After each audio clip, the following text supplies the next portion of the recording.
So next thing I want to cover is the hassle and the real worry, I suppose, that you get when you're trying to get people into your clinic and you're trying to keep them in there.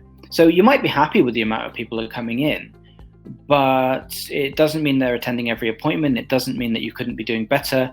It doesn't mean that you're not having to keep rescheduling things and, contact people and make sure they turn up on all the rest of the activities that you're doing just to keep in your current position. So what I wanted to look at as a particular example is how we would deal with cancellations and no-shows, essentially, the DNAs.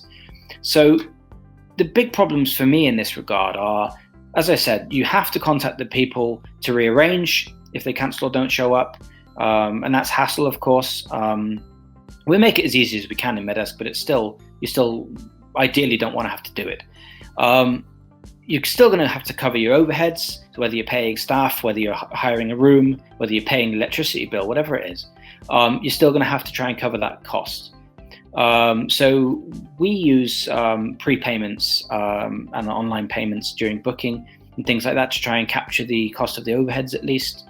But of course, that's just one way of handling it. And of course, it's generally just a worry. I mean, it's like Bridget said earlier. I mean, there's so many things going on that there's a lot of stress there, and we need a way to reduce it. And it's this kind of worry is part of that stress. It does affect your mindset, and it is a problem. And so what I want to look at is kind of how we dig into cancellations and no-shows in Medesk, and how you might benefit really. So the main thing we look at is, again, one of these donut charts that gets formatted automatically as you use the scheduling and as you complete appointments and write your notes and everything. The system will actually automatically capture what's gone on once you finish an appointment, or if a person doesn't turn up. All you've got to do is give a reason why they cancelled, for example, and there you go.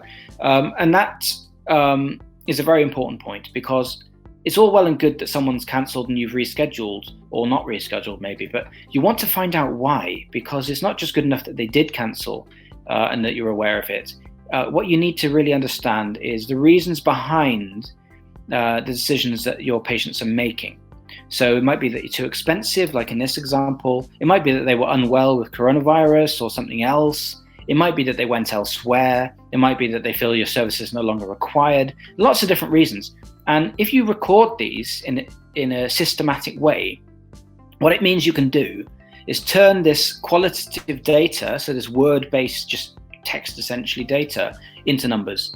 And with numbers, you then have power. You understand how many times certain things are happening, in what situations they're happening, and really from there, what exactly you can do about it.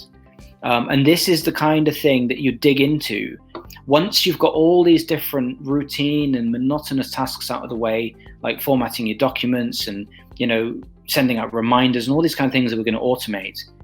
This is what you can then dig into and really start to make the decisions that really use your brain, and that you can really dig into and actually solve problems. And so the idea is to discover patterns. So what we do in Medesk really is we create tables that give you all the information that you want for a particular situation, and you can understand how many times certain things happen and as much detail as you need about the situation. So it could be the referral partner that gave you such a patient, it could be the reason why they cancelled, it could be the amount of money that was involved, it could be whether they rebooked later on or not, all sorts of stuff, whether it was to do with a particular practitioner.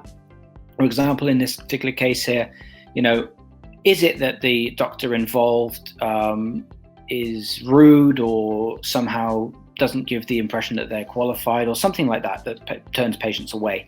Lots of different things can happen, and we help you dig into that and make those decisions. And it's just like medicine itself, really. If you have the evidence to hand as to what works, what doesn't, what the situation really is, then you can make decisions confidently and correctly first time.